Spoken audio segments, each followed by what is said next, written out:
So with your permission, we'll get started. So if you remember, just before the break, I had introduced the idea of sustainable urbanism 2. I had tricked you. I had lied to you and suggested that Steve Jobs was designing neighborhoods when he wasn't. But we all wish he had, right? And so the next couple of projects I'm going to show you are my version of iNeighborhood. iNeighborhood. So here we go. So this is a project we are just finishing up in Austin, Texas. Have people been to Austin, Texas? It's kind of a nice place. A lot of fun, live music capital of the world. A good time can be had. So the project we've laid out there is this one. It's called 5 Hills. It's on the east side of Austin, Texas. Our firm competed nationally to be chosen to do this project, and we're just lucky and honored to have been chosen. And so what I want to do is describe to you some of the highlights of this plan. So it's a 208-acre plan. There's a large green area in the southwest or lower left quadrant, which is parkland and cannot be built on. So what we've done is to lay out 4 iNeighborhoods, or 4 let's just say neighborhoods, 1, 2, 3, and 4. And they correspond to that place, that place, that place, and that place, which are hills. So each neighborhood is on the top of a hill, and there's a park at the highest point, so that everybody has the best views and the most interesting land. So rather than sell that to Bill Gates or somebody wealthy, it is held in common. And so that was an organizing principle. And then in addition, we have an innovation district, which is an emerging idea about having a place where all the rules are suspended, that you can do whatever the heck you want in terms of form, use. All the things that would normally be regulated by cities are pretty much exempt here. And then a little Main Street. I'll show you that, a town center. So these are 5-minute neighborhoods. So there's, the 5-minute circle, and our neighborhood touches an existing neighborhood next to it. So there's neighborhoods 1, a 5-minute walk downhill, neighborhood 2, neighborhood 3, neighborhood 4. I'm going to zero in on neighborhood 1. So here's neighborhood 1. So the brown boxes you see here were required by the city of Austin to illustrate what kinds of buildings might happen here. So this is the hill that's the high point.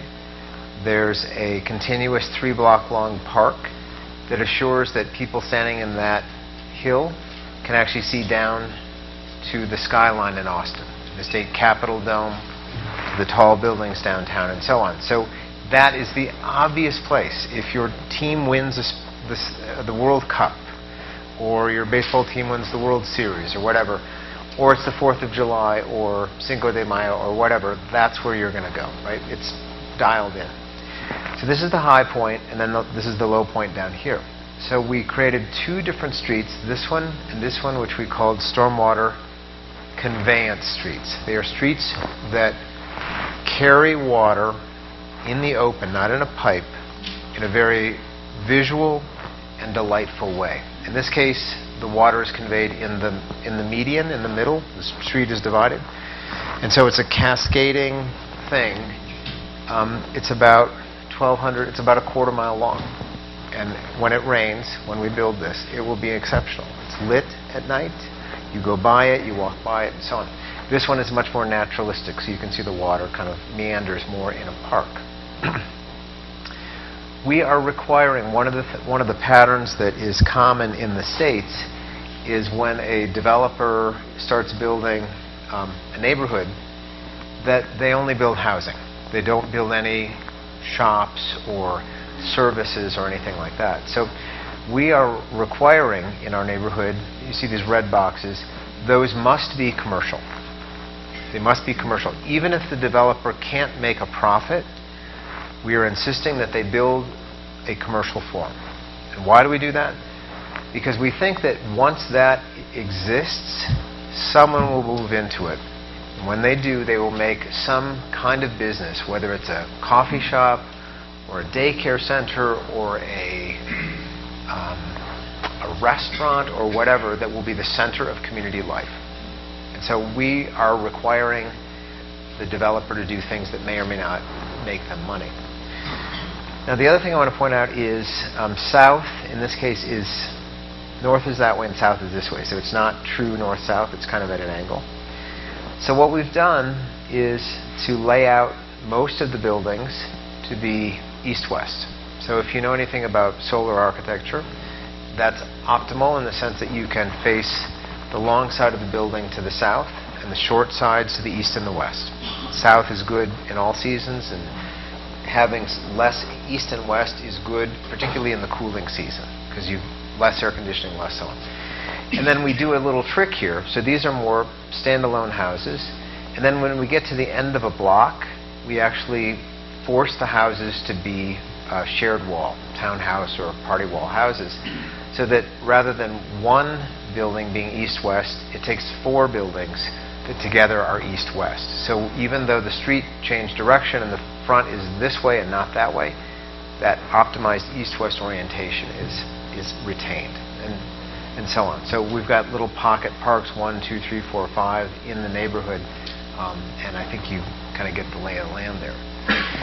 So here's the view from a balcony in neighborhood 2. This is the neighborhood park, with a little sort of sliver of land, and there's downtown Austin, Texas. And so really cool stuff. A mix of housing types. We wrote for this and for most all of our projects what I mentioned earlier, a form-based code.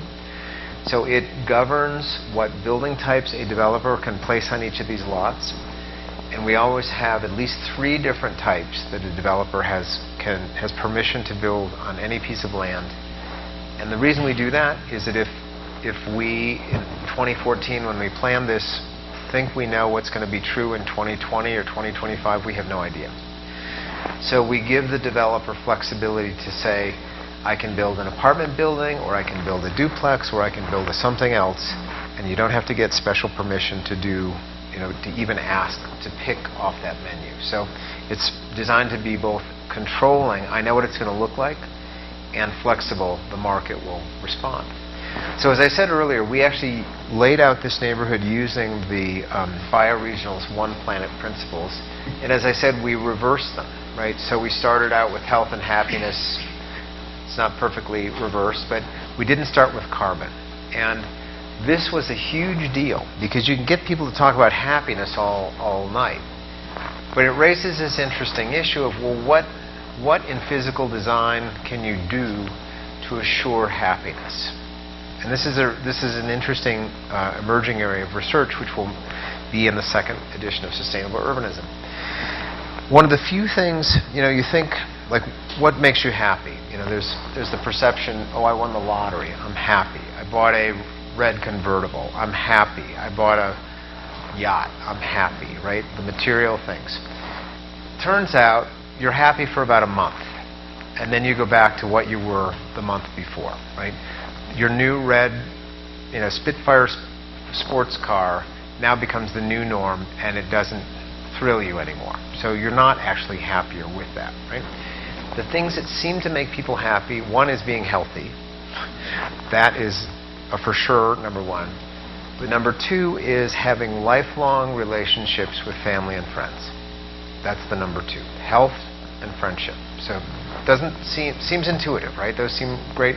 If I was poor but stable or rich but stable, income kind of doesn't factor in. As long as you've kind of got a baseline, you're pretty good. So what can planning do to make you happier? So in a neighborhood like this, our code requires a minimum of 5 different housing types. Single family large, single family small, coach or townhouse, apartment building, shops, housing over shops, and then all of these what look like garages are actually alley flats or coach houses. And so I could live my whole life and the full cycle of housing. When we graduate from college, like the poor architects in this room, you'll go out and you'll get your first job, and you're not going to buy a mansion, right? You're going to start out small. So you're going to rent in a basement or rent above a garage or whatever. This is the U.S. story anyway. And then you become successful, and you find a partner, and you need a little bigger place, and so you can do all of those moves in one neighborhood, right? And so all the neighbors, like back to my neighborhood, I'm going to know all those people the rest of my life. And if I needed to change houses, I would struggle to be able to stay in the same neighborhood, which is one of the flaws of it. Not true here. We've designed in lifelong the ability to stay in one place and retain your long-term friends and family relationships. So that's kind of cool.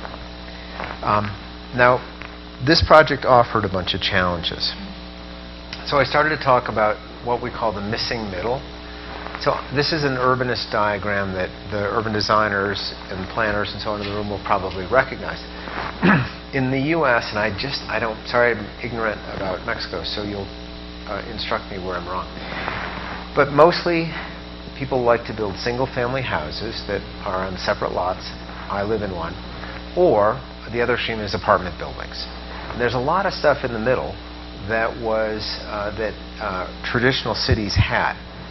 The duplex, either stacked, one dwelling above next or next to each other, 3 stacked, townhouses, 2, 3, 4, 5, 6, 7, something called a bungalow court. I don't know if there's probably a Mexican variant on that, I don't know, but it's essentially houses that don't actually face the street, they face a little kind of courtyard off it, like that, but they're still detached but tend to be smaller. Townhouses, we talked about that. A live-work unit. In our Austin project, we are requiring that all the buildings facing the square will be structured to allow them to become storefronts over time. So if you buy that house, and in 5 or 10 years you decide, I'm opening where'd you go? Who's the lawyer? Where'd he go? Marco. Marco? Yeah, Marco the lawyer. Moves to Austin, Five Hills project, buys a townhouse on the square and says, I'm opening up my shop. I'm going to hang out my shingle as an abogado, and you can have a business, right? And so how long is your commute to work? Upstairs to downstairs. And then at night, downstairs to upstairs. So a zero carbon thing, right? And all your clients will be your neighbors and blah, blah, blah, blah, blah. So that's all possible. And then courtyard housing, which is obviously all over Mexico. So we in the New Urbanism work very hard to reintroduce all of these housing types. They all have different benefits. They all have different price points. They fill in a lot of affordability options that aren't captured at the 2 ends here, so the missing middle. One thing I see a lot of is engineering without beauty. And I think the 2 engineers are still here, and you're only going to do beautiful work, right? But so, for example, the engineer that worked with us in this Austin project gave us this diagram. So this is a device. Remember how beautiful that circle in normal was, and the people were hanging out, they were drinking beer, and they had their feet in it, like I want to be there, and it's on a postcard. So what do they give me here?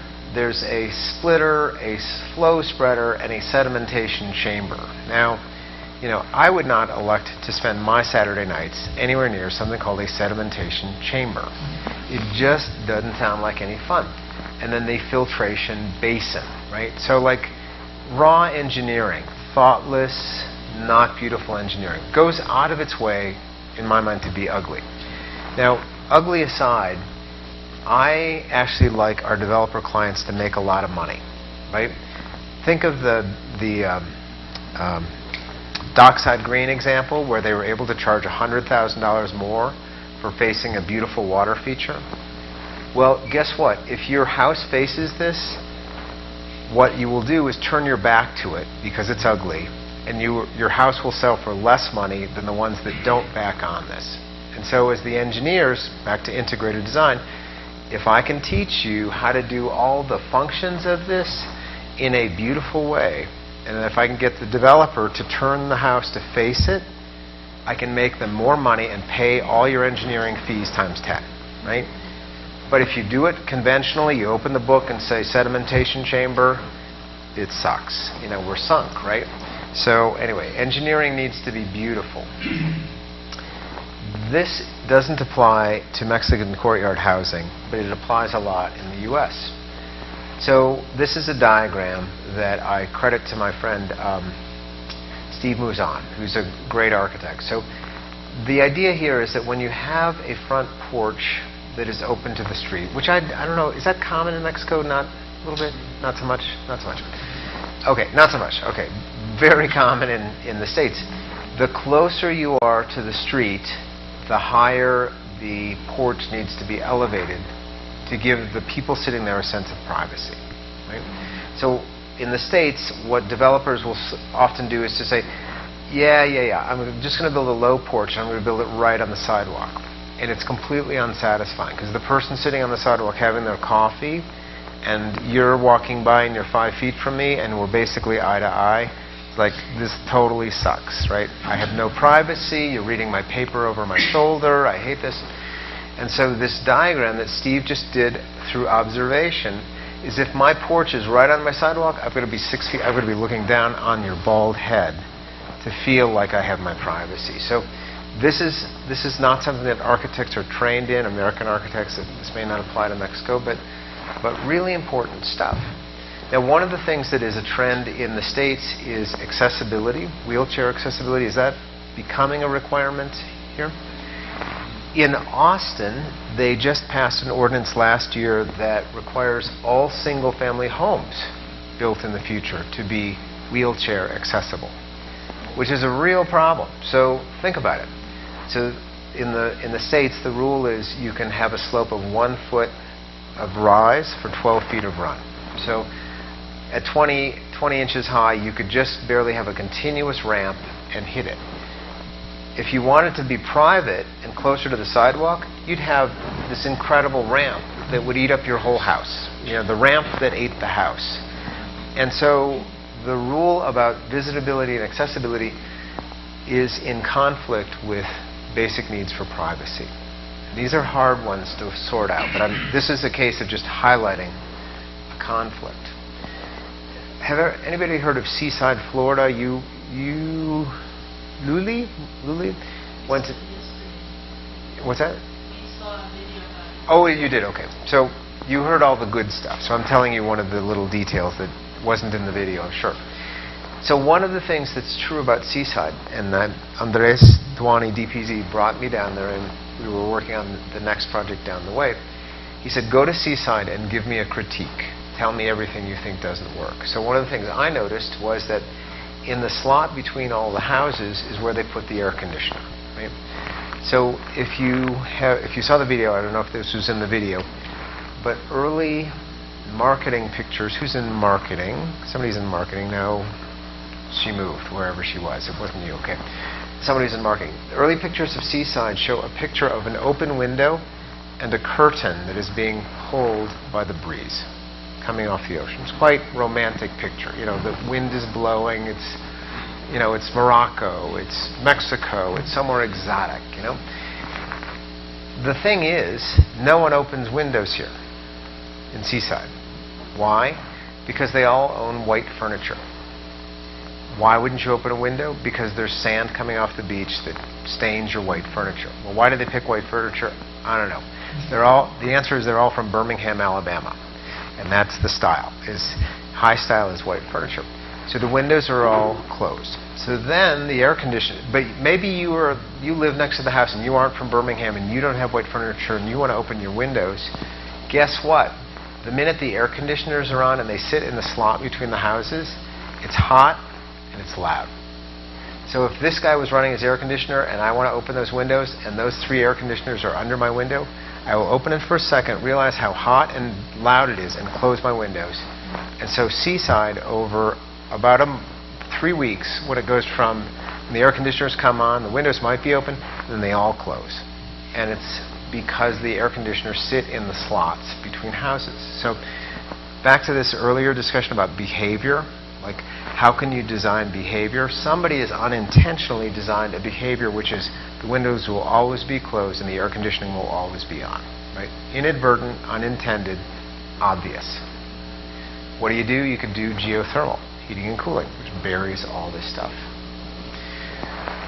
Here's another one, automobile parking. So there aren't any cars in Mexico, right? Everyone walks everywhere, right? It's so great. So one of the things that Austin's a very drivey place. I mean, as much as I like it, everyone drives everywhere. It's just really crazy. And so we had to fight to change the subdivision requirements on how many parking spaces we provide. And so we put a maximum of off-street parking spaces. So a lot of codes, subdivision codes, will say minimum 2 spaces per house, this kind of thing. We set a maximum of 2 spaces per house. So this set everybody sideways. Like, what do you mean a maximum? It's like, we mean a maximum. If you need to own 3 cars in this area, you shouldn't live here. You should live somewhere else, right? Because we're the walky, bikey, transit-y place, right? If you want that, 1 car per adult, cool. Live somewhere else. You're not our person. So, and we'll see how the developers, react to this. But anyway, we dialed down all of the parking requirements and set some minimums. So, Austin did one thing too. It's going to happen in 2016. In 2016, it will require every new house built in the city to be net zero energy capable. That's pretty cool, right? A city requires net zero energy capable. What they really mean, what they're referring to, is a really insulated house. Efficient mechanical equipment, really good windows, tightly sealed, insulated, right? So we went one step further, which was actually, as I talked to you, I want to come back to that one. Talk to you, was to orient all the houses correctly. So that net zero energy capable kind of assures that you could be an idiot about how you oriented the house, and it would still be okay. But if you do that and orient it, you're really approaching true net zero. So we did that. But then we realized that there's an issue of when the houses are that close, one can shade the other. And if you've just invested, $30,000 in filling your roof with solar panels, like a lot of our projects do, and your neighbor to the south builds a taller building than you own, and it shades your solar panels, you're not going to like that neighbor, right? But furthermore, the planner that let that happen was a bad planner. So Boulder, Colorado was a client of ours, and they adopted 15 years ago this idea of the solar fence. So there's no actual fence, first of all, but it's the idea that on the south lot line, you agree on the height of a fence, and your house can, on the worst day, the shadiest day, can't shade over the top of that fence. And so it makes good neighbors, right? And you have predictability. If I'm going to buy a system, I know where my neighbor is allowed to shade me, and so I can design it accordingly. So anyway, this was an important part of it. Alley flats. This is culturally not the right fit for Mexico, but it's the idea that on every house lot you can live above the garage. And so we're permitting that as of right. And what's interesting is in the early 20th century, there was a typical housing type, and I don't know if it was in Mexico, that was 2 families in one building, right? And the family could buy it, and the bank would lend them the money believing that a second family would pay rent, right? So they could borrow a lot more money to buy basically 2 units, and a lot of the mortgage was paid by the other family, right? And that was completely routine. So what is an alley flat? It's basically the same deal, 2 dwellings on 1 lot, but there are no bankers that will assign any value currently to the rental income from the unit in back, so you can't get them built. So we're trying to work with banks to figure out what a typical rent would be and whether they can count on that rent coming in so that the family can afford to build it. So anyway, kind of interesting stuff. You get sort of out of design and into kind of policy and finance. So this is the break, and so here's where we want to get to. These are the burning questions. So 2.0, maybe it's got a little iNeighborhood in it, and so on. So here's my questions, and I think I'd rather hear your questions, but I will read them to you why I wrote them. How's the world changed since 2006? I mean, a ton of stuff has gone on. Smartphones happened. The economic meltdown happened. in the U.S., there's a huge trend about young people kind of your age preferring a smartphone to a car. You know, the average age that kids get driver's license now went from 16 and a half to 19 in about 4 years, because people don't want to drive. And so, but the old rules are still insisting on it, all this kind of stuff. Lots changed. You know, trends that affect urbanism.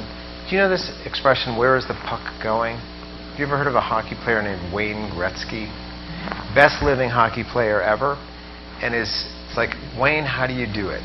And he always said, I skate to where the puck's going to be. Which is pretty cool to know where the puck's going to be, which is to say he had a sense for what the moving parts are. So that's what I want to do in Sustainable Urbanism 2.0, where's the puck's going to be. So I want to write a book in 2015 that's still relevant 5 years later. So anyway, I'm just going to stop talking.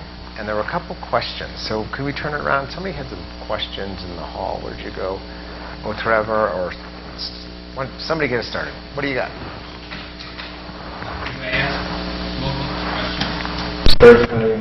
Try a question. What question do you have? Okay, the first one, like, it's about the lead, the ND. Yeah. For example, Luis de Garrido, which is a Spanish architect, he has a very important point that if we follow all these principles, all these guides to design, we can approach a successful design of a neighborhood or a building.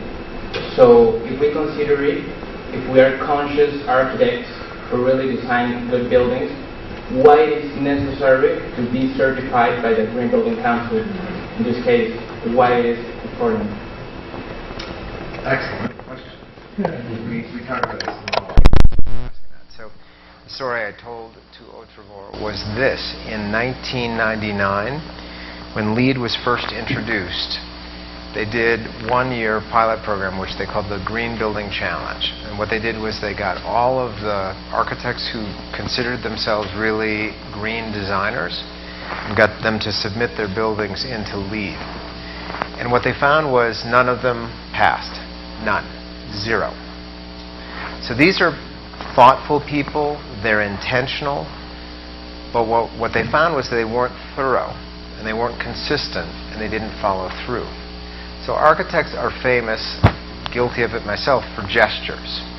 I did an environmental building, look at the feature hanging off the building. Well, you know, maybe it's not so good, maybe it doesn't perform so well, but certainly visually we like it when it happens. So that's what they found. So they applied LEED to these best buildings, and none of them passed. So then they did it the next year.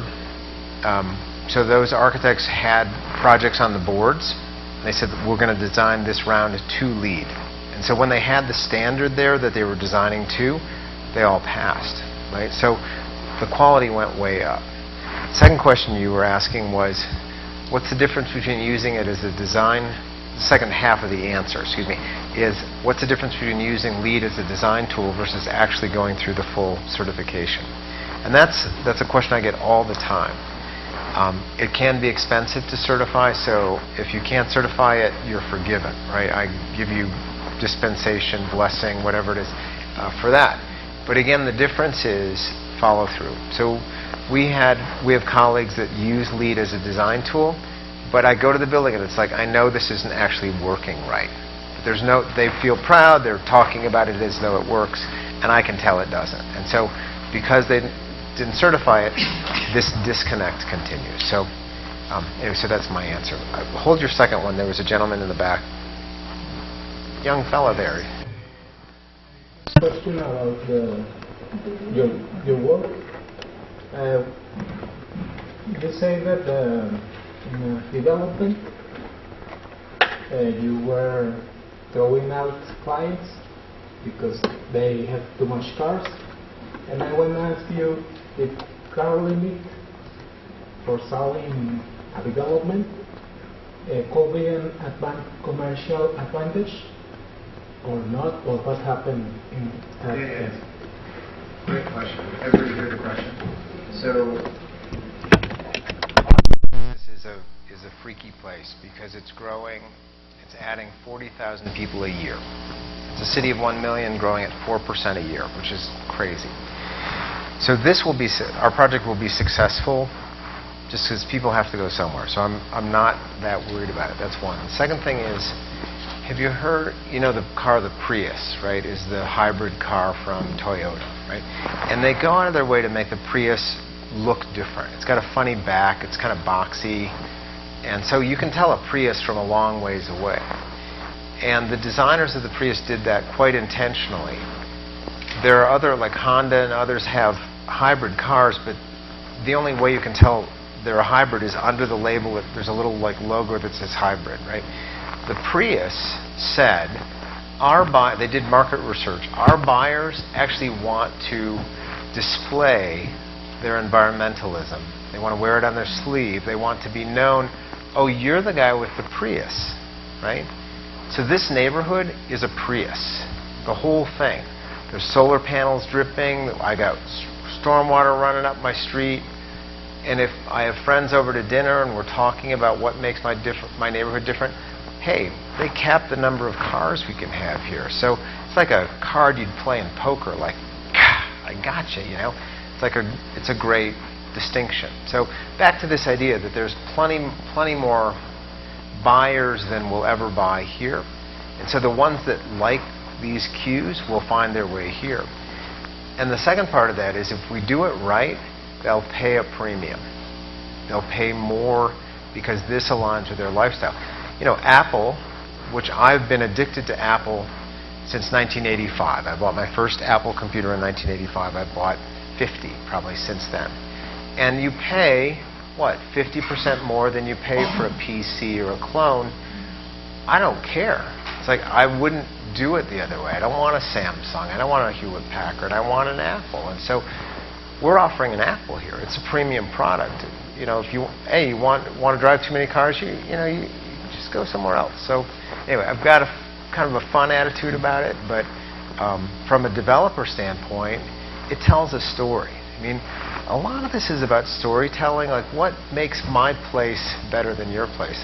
The neighborhood that I started with, we're 100 years old. We were planned. We were the first planned suburb. And guess what? 100 years later, we're living the lifestyle that the planners envisioned. Holy cow. It's just really cool. So anyway, I can go off for a long time. Second question? Yeah. The question was about the living work unit. Living and work unit. Oh, live work, yes. Sorry for my English, but I expect this question about the rentability of the land, because you can sell many more houses or many more commercial places, but how you balance the price? Because it should be cheaper than commercial but more expensive than housing, and it's lower density. So let me tell you what we did. So this is not much to point at. So it's this unit here. Designed, our only requirement is that on the facade there's enough structural framing so that if in the future you wanted to change the front to make it glassier, more like a store or a storefront, the structure is there to do it. But on day one, you have to build that structure, but you can immediately conceal it and put in more residential style windows. So to the homeowner, they're buying a house. They don't actually need to know. I would hope they would know. And if you were ever an at-home business person, the abogado or whatever, you have that option to do it. So there's a premium here. It's a construction premium to build this structural thing. We think it's about $1,200 per house. So it's not that much. It's right across the street from a park, which would be a premium lot anyway. So we hope that $1,200, it would be 0.5%. They're like $250,000 townhouses, so it's 0.5%. So that's the cost premium. So in terms of pricing it, there are so few live-work units built intentionally that way. To talk about the pricing is really hard to do. I will say there were a number of early live-work products that failed because they were not convertible. You could only sell it to the person that had the at-home business, and if all you wanted was a house, it wasn't that well suited, which is why we've done what we've done here. It's capable of being live-work, but it could just frankly be a house. So find me afterwards because I can talk to you till 10 or 11 o'clock. It's a really great topic. Because there is the use zone, landing use. Because I think when you try to make something like this, you have to have some use for a commercial use. No? Yeah. You are in some way working for the future. No? Maybe in like 50 or 100 years, the code could change, and you could make a store or your office. No? And I think it's very interesting. But if I want to make a development with work and living units, it will be very difficult to sell and to be profitable, no? Because well, that was my. Well, there's this is a real. We should after this. We can all go do that. That's fine. But what I guess the thing that I think is important for planners, this is different. When I'm being a planner, I have different filters from when I'm being an architect. And planners have to think in 25 and 50-year bites, right? So in laying out this neighborhood, I have to look past the challenges of year 2 or year 5 to think like in 50 years, what will this be like? And so we've enabled it to really adapt to be a really kind of cool place where right around this square, for example, that's where all the live-work requirements are. And so if in 50 years the broadband and internet was so intense and nobody actually did face-to-face meetings, it was all sort of Skype and remoteness, like then you get to live where you work where you want to live, and this would be a very delightful place to live. And so it's like, well, maybe you will choose a non-computer, or maybe your business will be here and you'll live in a house around the corner. There's so many choices that it offers, and so that's my job, is to do the 50-year thing. And yes.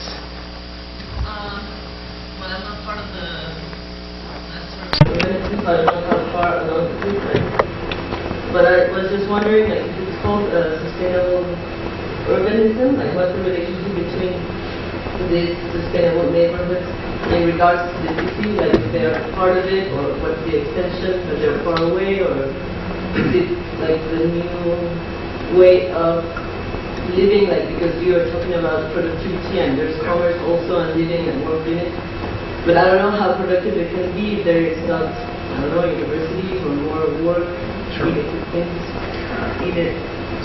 So let me take it one at a time.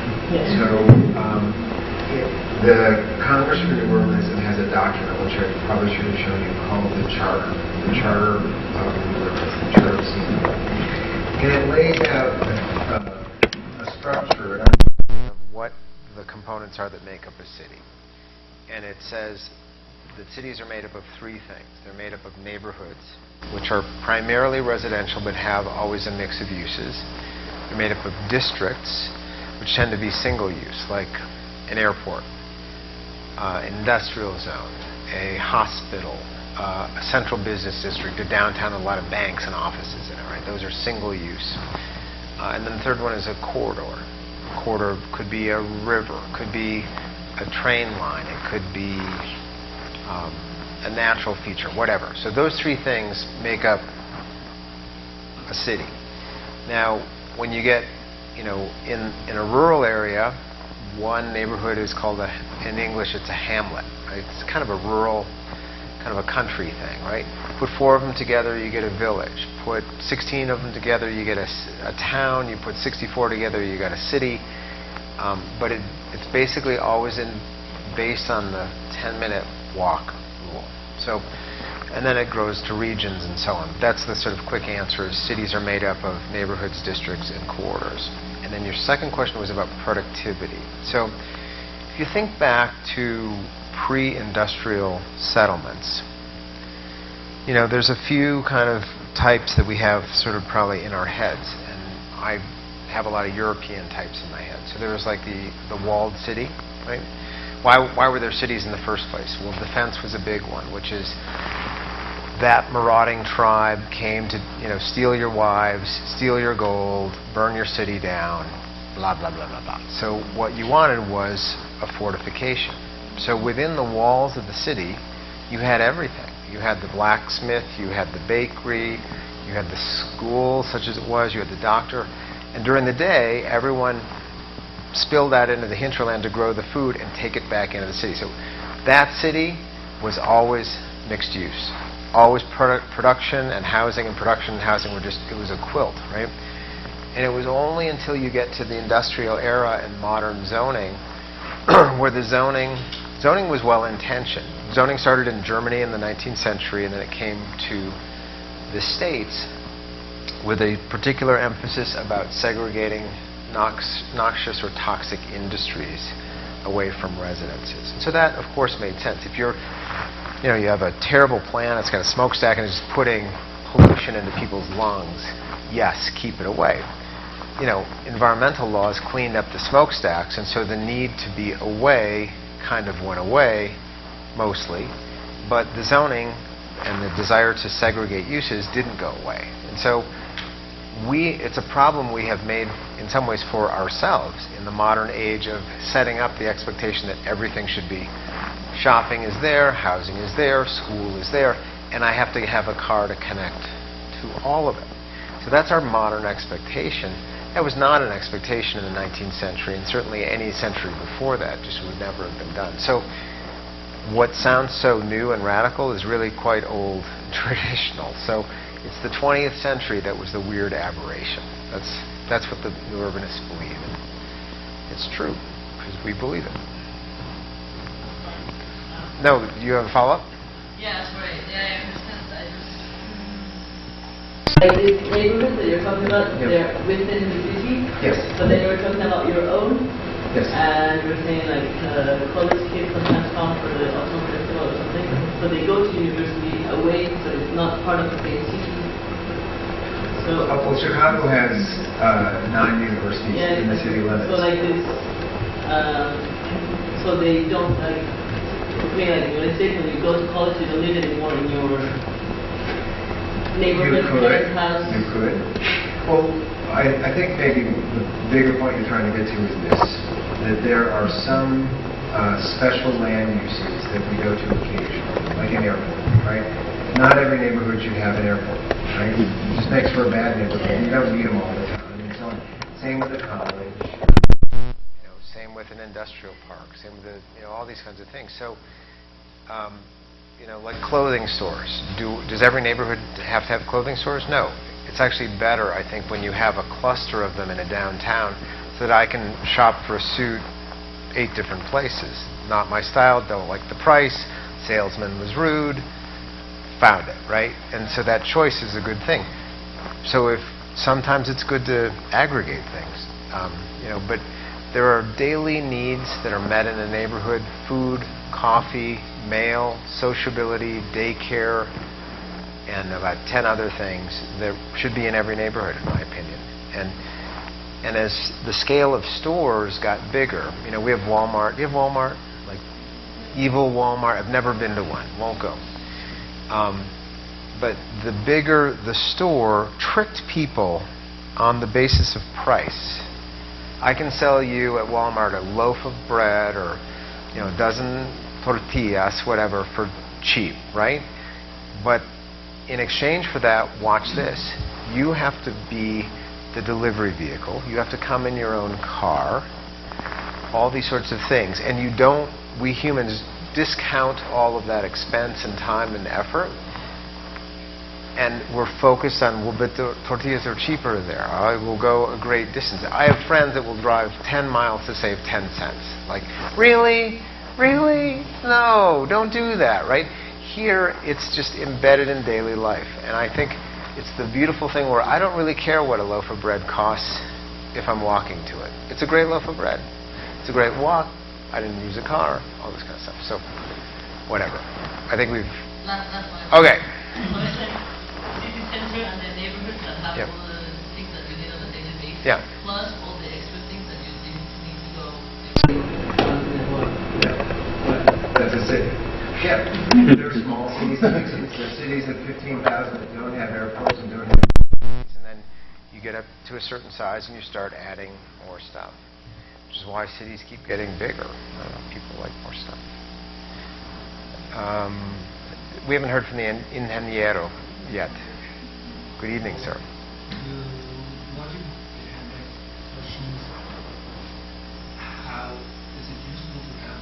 Several different sustainable neighborhoods popping up around a city made up of non-sustainable neighborhoods, and how can this logic be applied, or this sustainability be applied to already existing neighborhoods, and how is it possible, for example, for a city like Mexico City? How much more can it grow, or how much can you change the neighborhoods to make them more sustainable?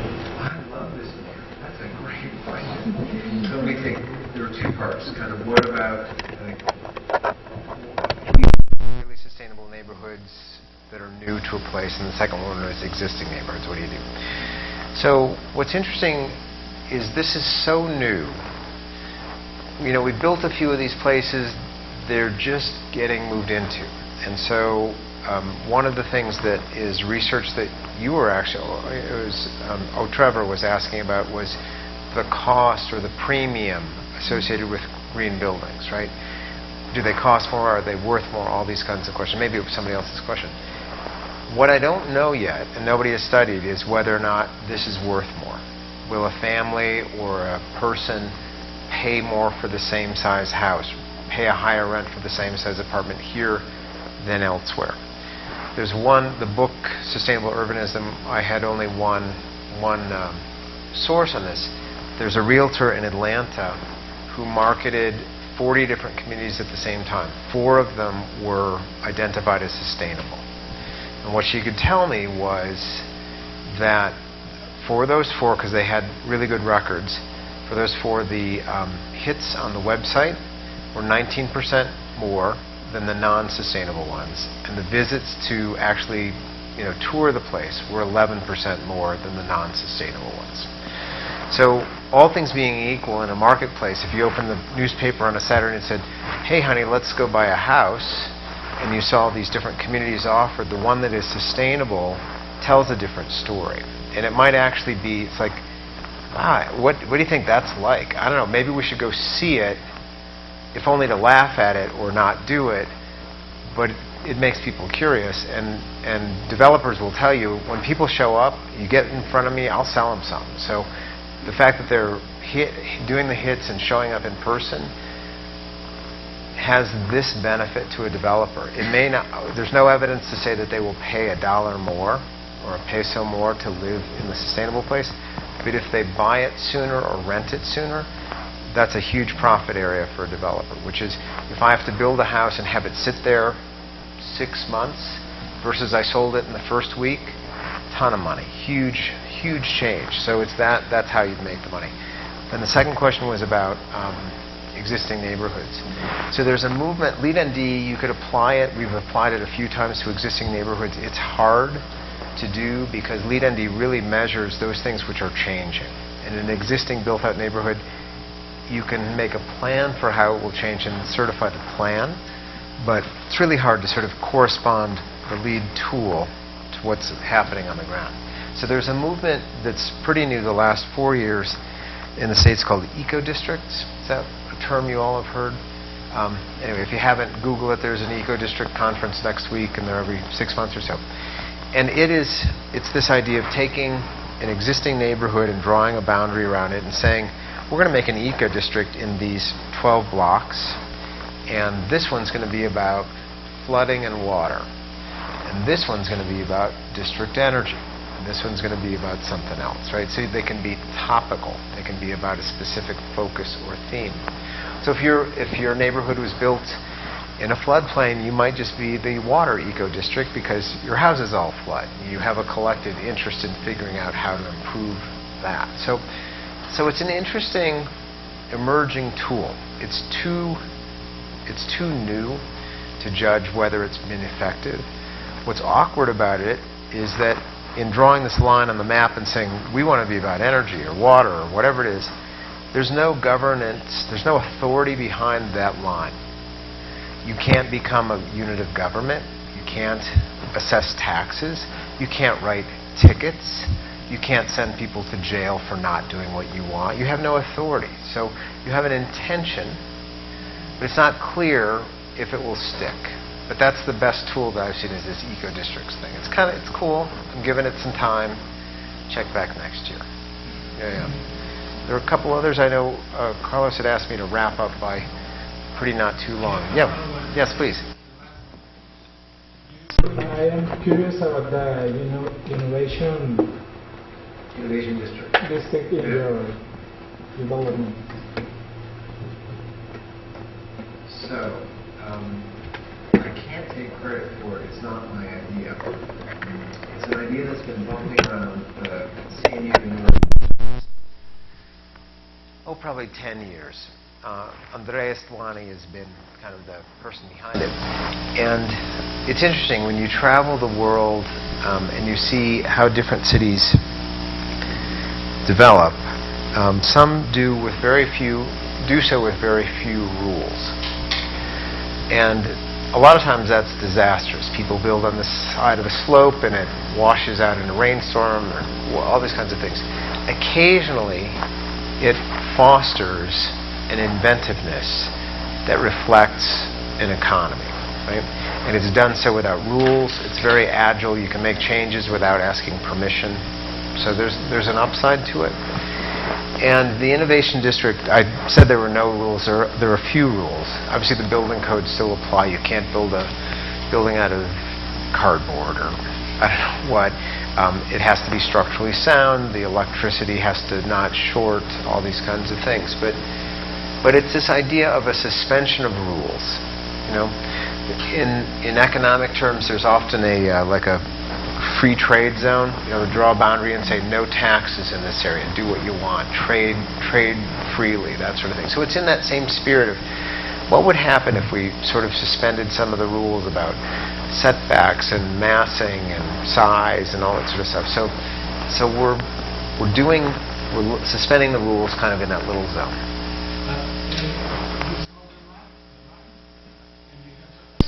So you suspend the laws of your development, not the laws of the city. No? It's like how it works. So let me just play this out. So the city of Houston, Texas, has no zoning. Right?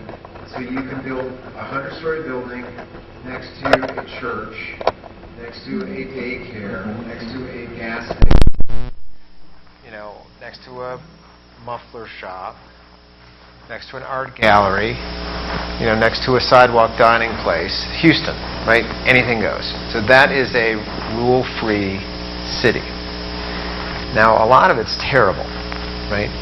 But in terms of, I'm an entrepreneur, I've got control of, this piece of land here, and you can't tell me what I can't do, right? So you have to be pretty tolerant of your neighbor's freedom, because you could dislike it, but you enjoy the same freedom that they have. So it's kind of an experiment. But it's also, when the economy was so bad in 2008 and 2009 and 2010 and 2011, I think you guys all lived through that, there was this idea that rules were adding to the cost of development.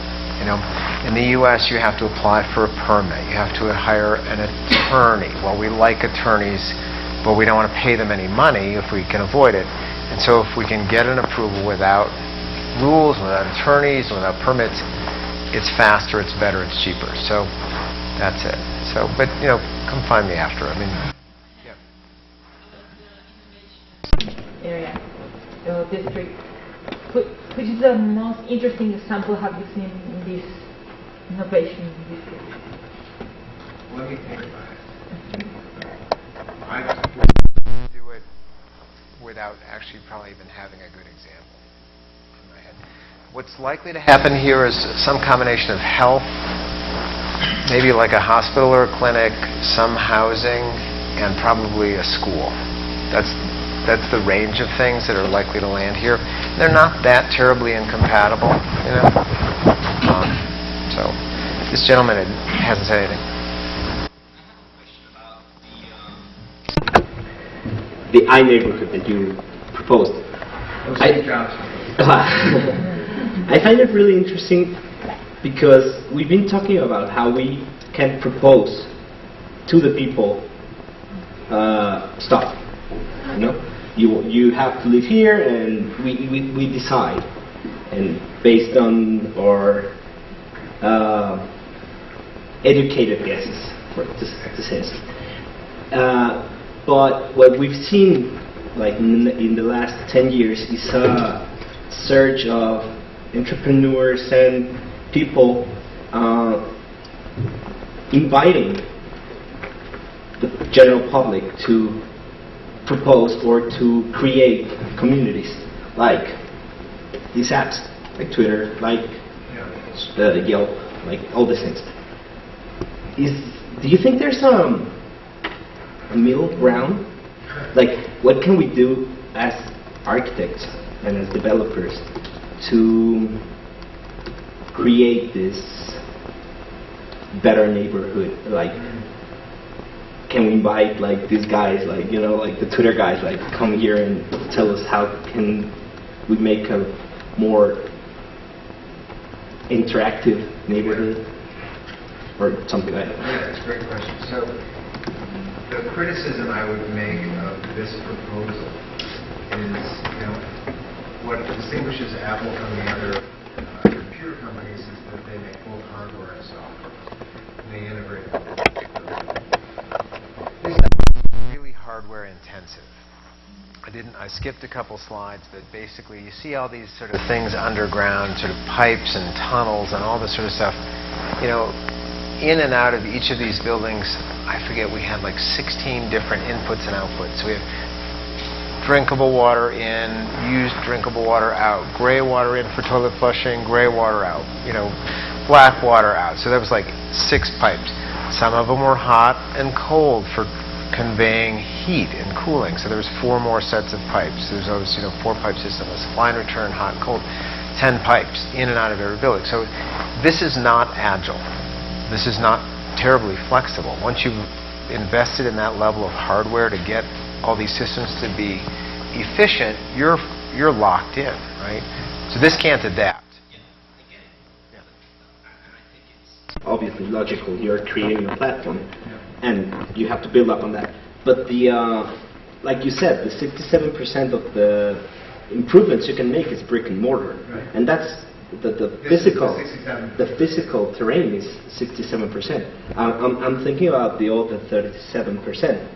How you can attack as an architect, well, as an urban planner, as an architect, and I guess you're doing it a bit with mixed uses and stuff like that. But I was thinking more about involving the community, like, I don't know, I'm thinking about like creating an app for your community, you know. Well, where did she run? Yeah, no, they already exist, but yeah, there are, I mean, what I would say is that, you know, back to the kind of thesis for tonight, this idea that the best thing we can do for sustainability is to foster it in a way that people don't have to pay attention. They don't have to make a conscious decision what makes them happy, and that happens to be the sustainable option. And so, like our neighborhood, I'll go back to where I live, because I think that's honestly kind of the strongest example that I can give you. Our neighborhood has a listserv, right? So we know we have some gangs down the street. They're none of the people in any of these pictures, as far as I can tell. But, you know, I'll stop on this one. We hear shots fired in the middle of the night. It's gangs, it's the Latin Kings. There's a bad building. The police are trying to get them. And I will tell you, it blows me away. The gunshots are 4 a.m.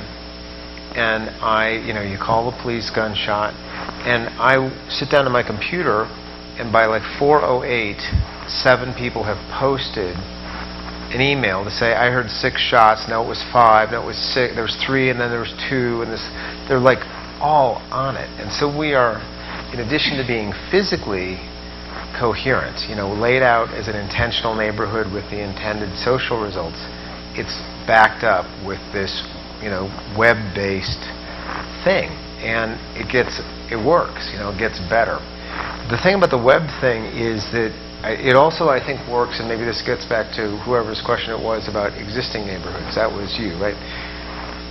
When you can't afford to physically change a really expensive neighborhood that's unwalkable and unconnected, maybe it's your smartphone that's the kind of the patch, that says, maybe I don't actually need to be proximate to you, but I can tell you're nearby.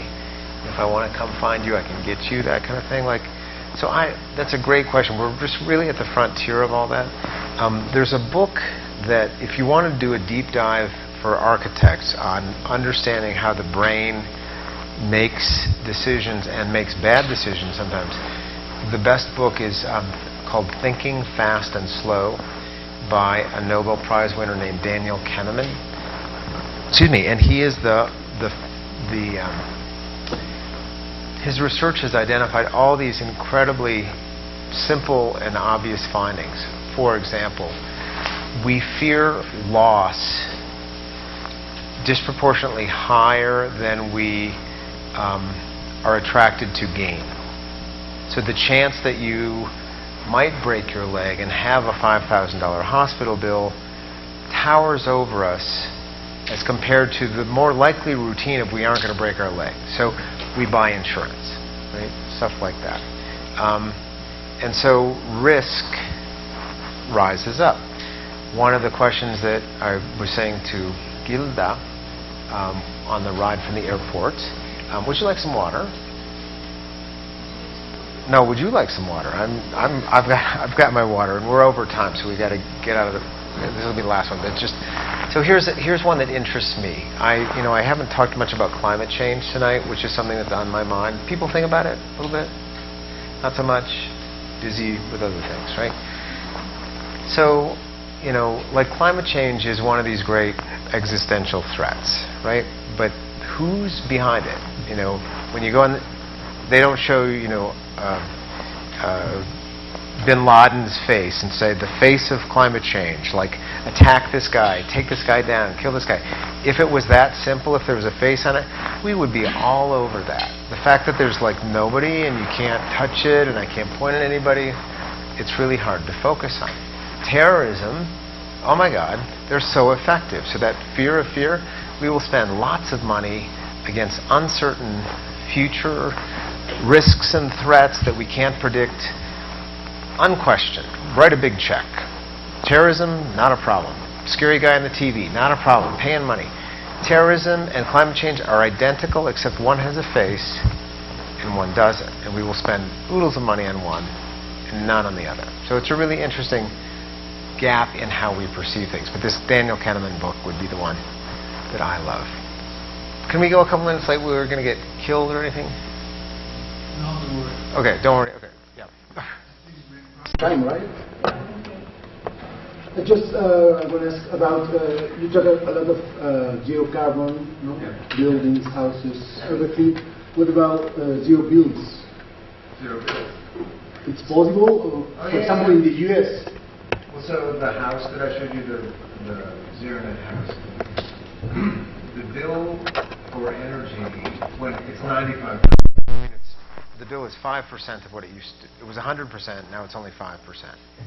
The bill, most of the money our client spends on energy is the utility company requires them to pay $15 a month to get a bill.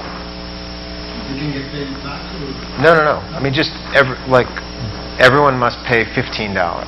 So it's like he uses $1 of energy, but he has to pay a $15 service fee. So he pays $180 a year just to have service, which is far more than he pays in energy. But he can't get out of the $15 fee. So that's that. But the way you could do it would be to put a lot more solar panels on your roof so that you are generating so much more electricity that you would make money at that enough to pay the $15 service fee. That would be silly, but you could do it. So, and there's 7 different ways to measure net zero. on-site, off-site, carbon or no, cost or actual electrons. There's all these different ways. Just yeah.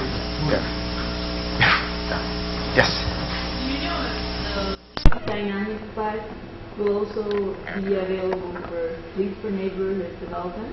What is it? Lead dynamic blank? I don't know if you're familiar with it. I'm not sure what it is. Tell me what it is. Oh, well, it's this new, we do lead consulting, Yeah. so we've heard about this new thing that's coming, and it's Greenville next month. Yeah. So, Are you going to Greenville? Sorry? Are you going to Greenville? Yes. Well, we'll see you there. I don't know anything about dynamic blank.